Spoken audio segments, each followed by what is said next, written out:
Victoria 3 is a complex game. It has a lot of systems that interact with each other in ways that aren't immediately clear, and the learning curve can make it difficult to get started at all. If you are like me, the process of learning and experimenting in a strategy game is a big reason they are so fun to play, but once you are loaded into a game with no idea where to start, it can be like you hit a wall and your enthusiasm dampens. In this video, I'll go through what to look at and what to do after you load in as a country to actually get to the unpause button. Hopefully this helps out some people who have attempted to learn the game but failed to actually play it. I'm not going to go into what is meta or optimal, but instead show how a typical casual or roleplay friendly start goes. I prefer my games not to be entirely solved, so I intentionally avoid looking up what is technically optimal. I've chosen to use Spain as the example start. It's a great beginner friendly country in my opinion, and just a really fun country in general to play. This is because you face no immediate military threats and have all of the early to mid-game industrial resources available to you from the start. My name is Dustin and let's get right into it. Before we decide what changes to aim for and what buildings to queue up for construction, we need to briefly analyze the starting situation of our country. Even if you aren't interested in sitting around looking at population statistics for an extended time to come up with the perfect plan, there are a few basic things you need to look at. Let's start with interest groups. Our powerful interest groups will determine which laws we can easily pass early on. The most important one to understand the position of will be the landowners. Generally in Victoria 3, you will want to reduce the power of the landowners as much as possible, even if you want to stay as authoritarian or monarchy. They support too many laws that hinder economic progress by default. As Spain, our landowners start as the second largest interest group. As you can see in the landowner tooltip, their support primarily comes from the agriculture-owning aristocrats in our country, who work in manor houses. Moving over to the government screen, we can see that our queen is part of the intelligentsia interest group. This makes reforming our laws as Spain much easier.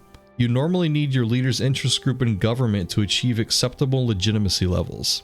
Because the queen is intelligentsia, it isn't necessary for the landowners to be in government, and we are essentially guaranteed that the intelligentsia can be in government. To pass laws, you normally need an interest group in government that supports them, and the intelligentsia typically supports many good laws. You will want to briefly check the ideology of your interest group leaders, as they can change their party's stance on certain laws. As Spain, we have several traditionalists, and interestingly, a radical petite bourgeoisie. If we want to reform into a republic, they would support us. Now let's take a look at the most important laws we start with. The first 4 economy laws are important to make note of here. Economic system determines how much of our construction is used by the private sector and how much money our pops contribute to the investment pool that funds both private construction and helps fund government construction. Most importantly, if this is on traditionalism, you want to make it a priority to switch to something else. Traditionalism is one of the worst laws in the game, having the investment pool lowering taxation capacity, which affects highly populated states, and lowering market access price impact, which makes goods more expensive for any of your pops living in a state that doesn't produce those goods locally. This will affect all of your pops negatively in some way. As Spain, we have interventionism, which is the standard law in the early to mid-game and is perfectly acceptable for now.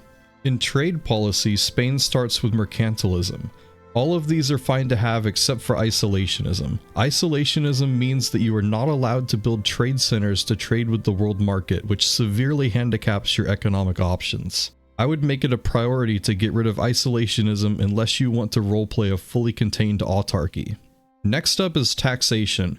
We start on land-based taxation, which means almost all of our money is collected from our peasants. As you industrialize and employ peasants in other buildings, your income from land-based taxation will go down. We want to move to per capita or proportional taxation when possible to instead tax the non-peasant working class and the rich capitalists and aristocrats. We can see by hovering over per capita that Spain would already benefit from switching to per capita in terms of tax income. Every tax law allows consumption taxes to be put in place. The consumption-based taxation law only allows consumption taxes and is best avoided for anyone early game, as you won't be able to raise enough taxes to properly fund your economy. There may be some late game situations where enough goods are consumed in your economy to make consumption-based taxation viable as a roleplay option. For land reforms, serfdom both boosts landowner political strength and makes peasants produce slightly less goods than other land reform laws. so you will want to move off of serfdom when possible if you have it. As Spain, we start with tenant farmers, which is pretty standard for the early game and not the highest priority thing to change. In the power structure category, we want to make a quick note of the first two laws. As Spain, we start as a monarchy with oligarchic distribution. If you are playing in the Americas, citizenship, church, and migration laws are important for increasing cultural acceptance to enable migrations to your country from more places. Now let's take a quick look at our cultures in the Society tab. The majority of our population is Spanish culture, and the other significant cultures we have are 60 or above in acceptance. We don't need to worry about culture-based independence movements for now, and acceptance doesn't need to be a priority for us. I'll quickly check the food security screen to see if anyone on our market is actively starving. As Spain, we start with a lower population than any of the other great powers. I would prefer that the population we do have is growing and not starving. We have 2 states with famine issues, which we will come back to later. Moving on to institutions, Spain starts with the education and health institutions already in place. These crucially provide education access, which is how you raise your literacy over time, and lower mortality, which increases our pop growth. These 2 are the most important institutions in my opinion, but they are all useful. Spain also starts with a level in law enforcement, which reduces the penalties from any turmoil caused by radicals. Now let's look at our starting military. Spain begins with line infantry, cannon artillery, and cuirassiers. Line infantry is a step behind the other Western European powers, most of whom start with skirmish infantry. This rules out any early wars in Europe. We can see what troop types countries we might want to fight have by clicking on one of their populated states and going to the barracks building. We have a much smaller army than most of the European powers, but a big enough one to take some overseas possessions if we desire. Our navy, however, is a hindrance to this. We need our navy to be roughly the same size as the army we naval invade with to prevent landing penalties. One of the most important screens in the game, let's look at our market goods situation. As Spain, all of our staple goods are in shortage. These are the goods that all of our pops need to buy to satisfy their needs. We don't import or export a significant amount of staple goods, looking at the bars underneath the order numbers.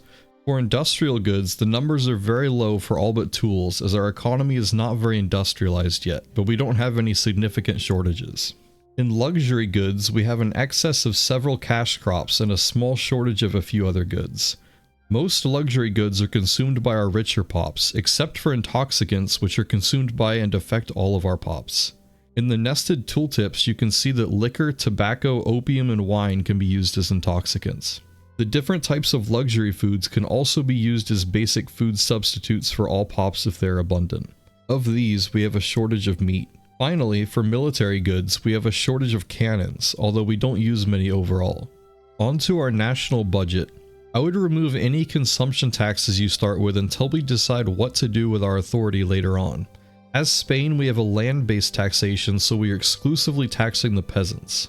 You can see this when you go to the population tab and expand taxes. Our revenue is mostly peasant tax and minting from GDP size. We also make a small amount of money from the 2 subjects we have.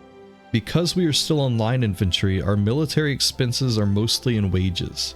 The good costs will rise as our military progresses technologically later on. A quarter of our expenses are from government building wages, and another quarter is paper for our government buildings. We won't be able to fully understand our budget situation until we queue up a building and our construction sectors start working, so we'll come back to the budget later. Now let's look at our power status. Are we a recognized country? Spain starts recognized. An unrecognized country has much higher interest rates and isn't able to become a great power until they are recognized through the associated journal entry. We start as a major power and are well poised to become a great power. What about subjects? We saw in the budget tab that Spain has at least 2 subjects. In the diplomacy screen, we can see that we have 2 colony type subjects. We'll want to keep an eye on their liberty desire going forward. Now let's find out what attitudes the great powers and other relevant countries have towards us. In this case, all of the great powers are cautious or cooperative except for the United States. This could limit our expansion options in the Americas.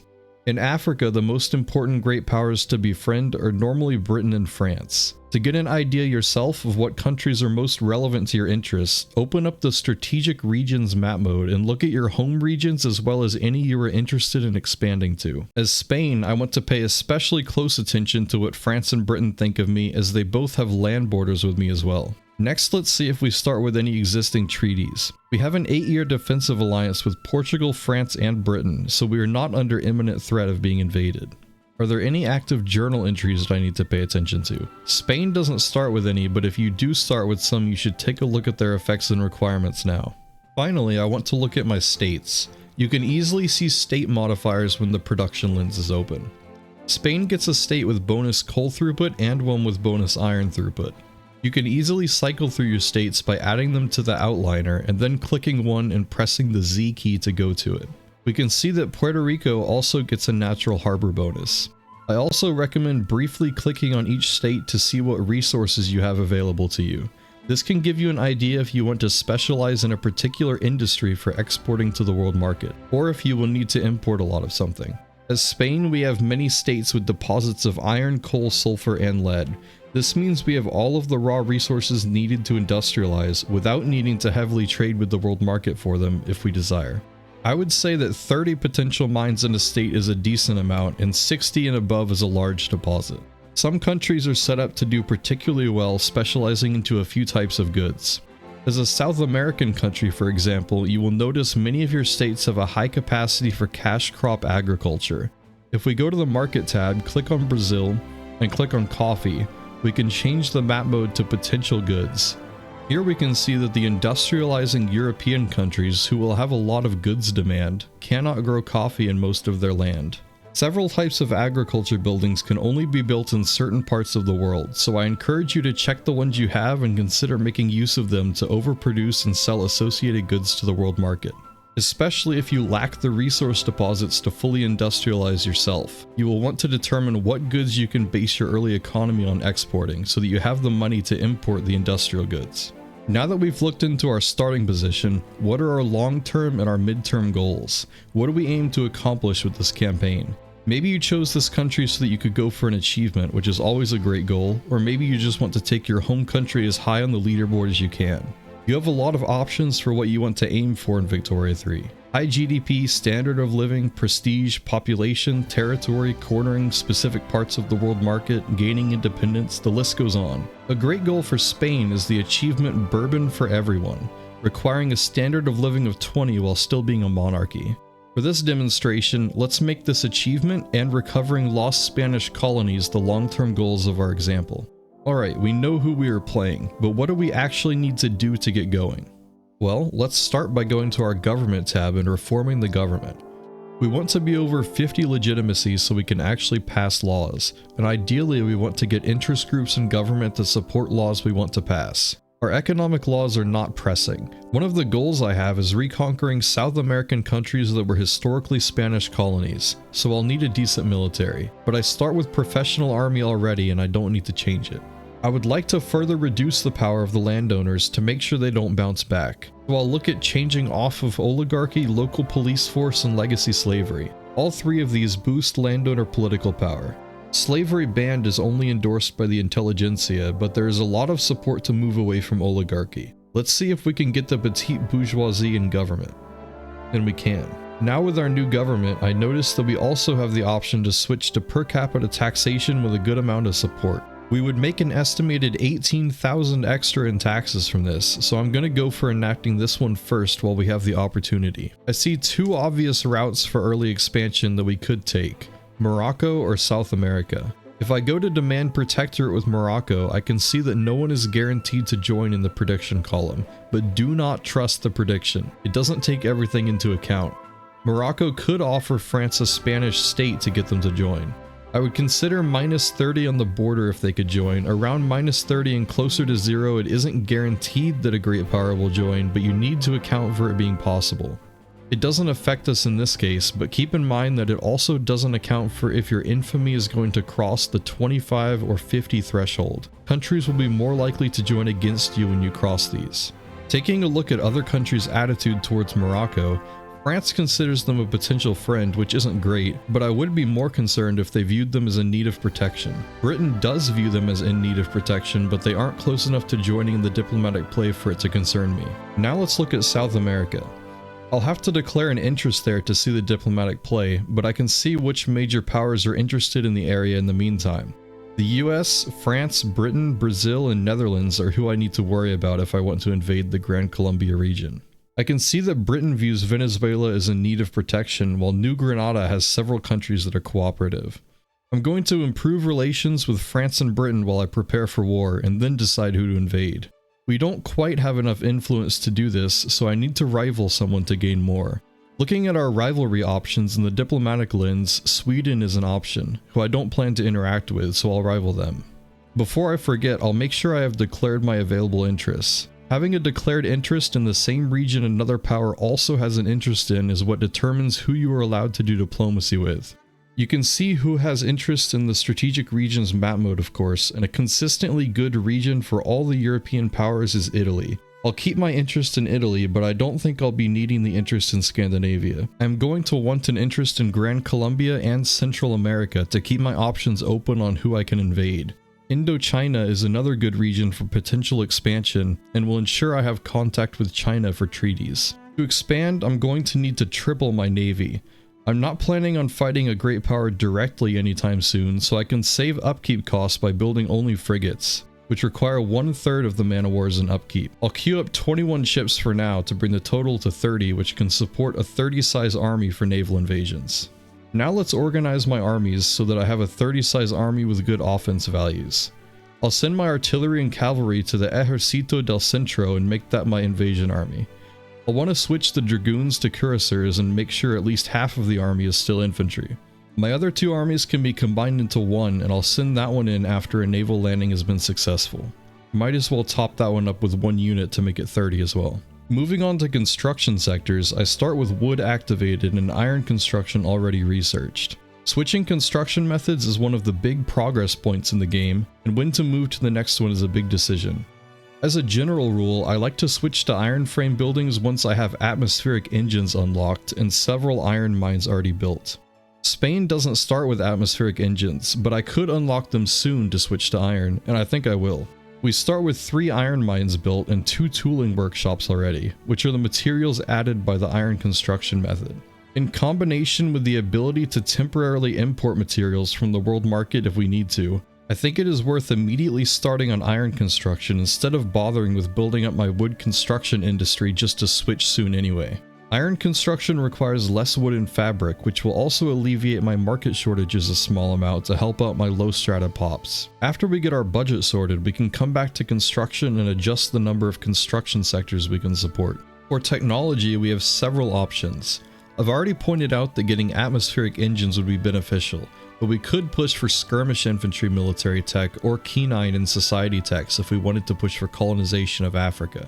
Stock exchange is another important tech for the 10% market access price impact. I will, however, go for atmospheric engine at the start to kickstart my industrialization.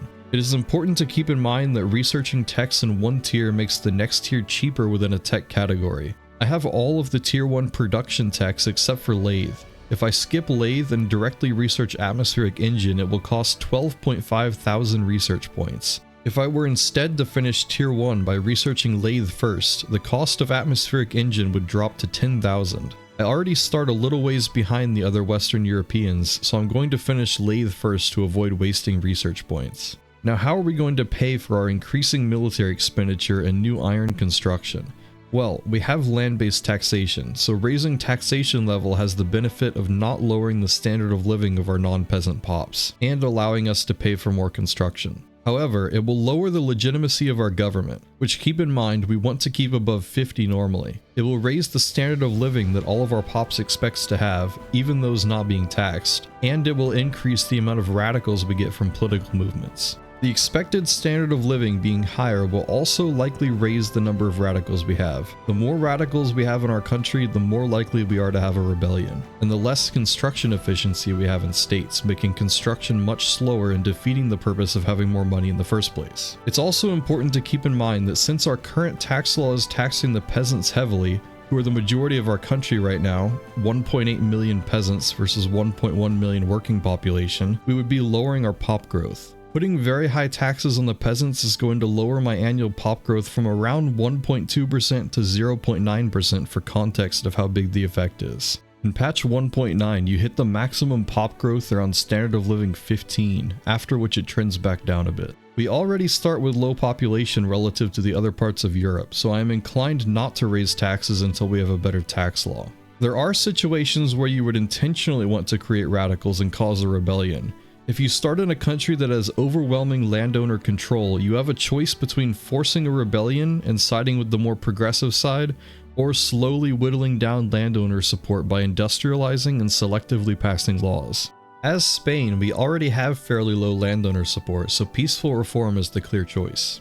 Instead of raising all taxes, we can use our authority to raise consumption taxes targeted at our richer pops. The trade-off with using authority for this is that you can't use it for state decrees. Opening up the political lens, these decrees are especially powerful in countries with only a few states, or a few highly populated states. The Promote Social Mobility decree is a great way to increase literacy when you don't have access to an education institution yet. Enlistment efforts can also be crucial to quickly raise an army for early wars. Our population is split up across many states, and we already have an education law, so we might be better off using our authority on something else. Taking a look at potential consumption taxes, we can't actually make a ton of money on consumption taxes yet, but we'll have a better taxation law soon, so I'm not too concerned about being over budget temporarily.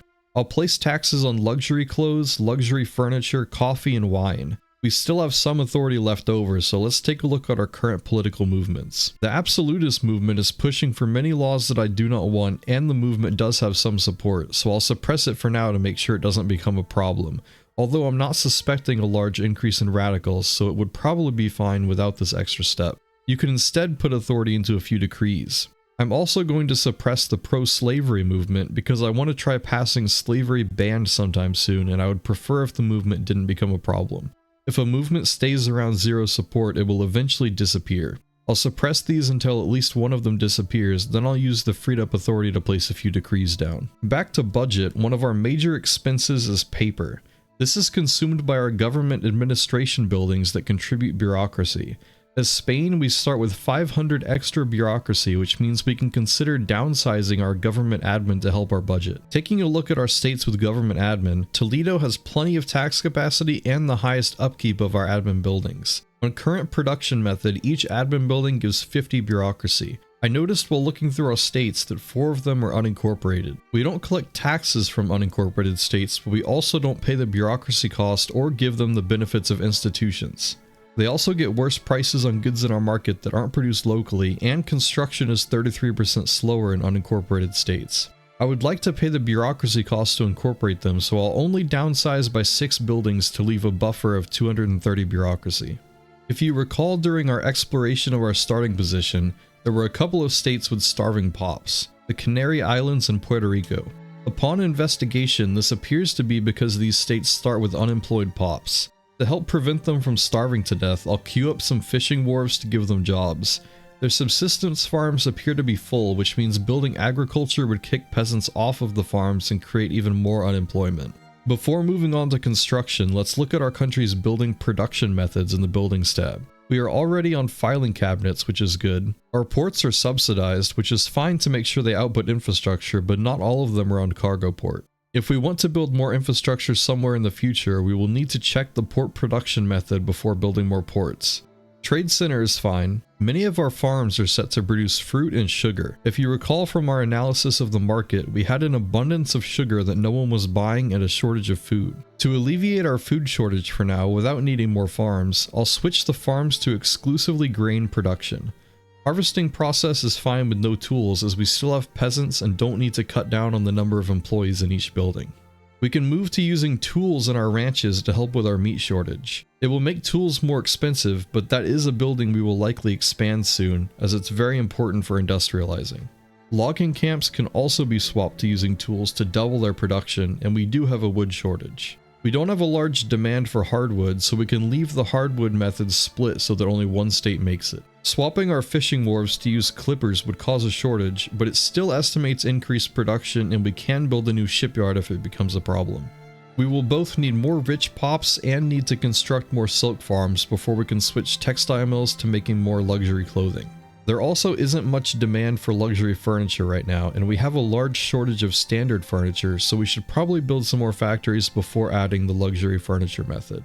Our tools are already on iron. We've raised the demand for iron significantly by switching to iron construction, so we'll want to acquire more iron for our market as soon as possible. I want to delay building more iron mines until we have atmospheric engines and a coal mine, so I'm going to build a few trade centers in the states that need iron. My construction sectors are located in Castile, Western Andalusia, and Catalonia. My tooling workshops are in Navarra. The price for iron on the Iron Prices map mode is high in all 4 of these states. 3 of these states already have trade centers with available capacity in them, so they will start trading with the world market automatically if it is profitable. Castile does not, so I'll build a new trade center in Castile. By alt-clicking, I can send it to the front of the construction queue. Now I'll let the game run for about a month and we'll see where the market settles at.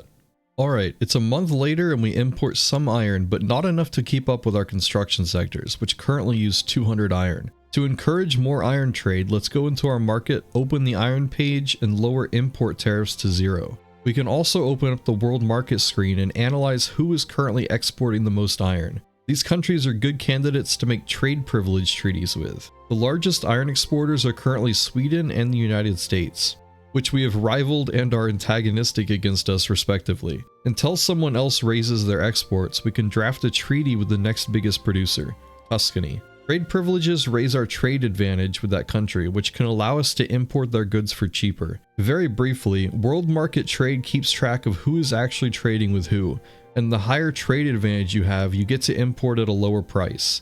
The countries with the lowest trade advantage import at a higher price, and the average is what is shown on the actual world market screen. Iron is now our largest expense, but while the private sector is using half of our construction to build, we actually only lose a small amount of money each week. The budget number is white, indicating we can pause construction if we need to and have a positive income.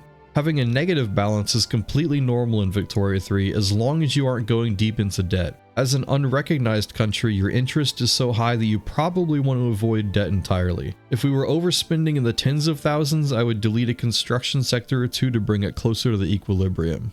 My priorities for buildings going forward from this point would be to ensure our military goods are not in shortage to prevent low supply, and to balance making construction goods cheaper with providing cheaper goods to my pops. I don't necessarily want to build an artillery factory immediately because it is a high construction cost building and we only need a small amount of artillery. To find an alternative, I can open up the local price map mode for artillery and see which great power has the cheapest artillery in their market. It looks like that would be Great Britain. Let's see if we can make a treaty to transfer goods with them directly. It looks like if I give them military access and transfer coffee to their market, they will transfer artillery to mine. Solves that problem for the time being. To prepare for expanding our domestic iron production, I'll queue up a coal mine in our state with a coal mine throughput bonus. All of the naval bases that need to be built, the coal mine will finish not long before we research atmospheric engines. To help with both my pops needs and my construction costs at the same time, I'll also queue up a few logging camps to lower the price of wood. At this point, I'll reassess my market situation again in a few years when my current queue is nearing completion. Finally, before I get going, let's determine who we want to conquer first. Morocco looks even better than before, with France further away from joining. Morocco also has a land border with us, so our unbuilt navy is not required. The Netherlands looks likely to join a Venezuelan war, but their army is small enough to make the war viable. We just might need a slightly bigger navy to counter theirs. The Netherlands is also decently likely to join a new Grenada war, but it isn't set in stone. Central America appears to be a possibility, but they will soon break apart into several smaller countries, which means it is probably a waste for now. The best course of action appears to be subjugating Morocco while our navy builds up, and then reassessing our potential targets. At this point, I am prepared to play out the game and adapt to the situations that arise. There are countless tooltips in the game, and I highly recommend you hover over anything you want to know more about and make use of the nested tooltips. I hope this gives an idea of what you should aim to do at the very start of the game to get going in a more casual style playthrough.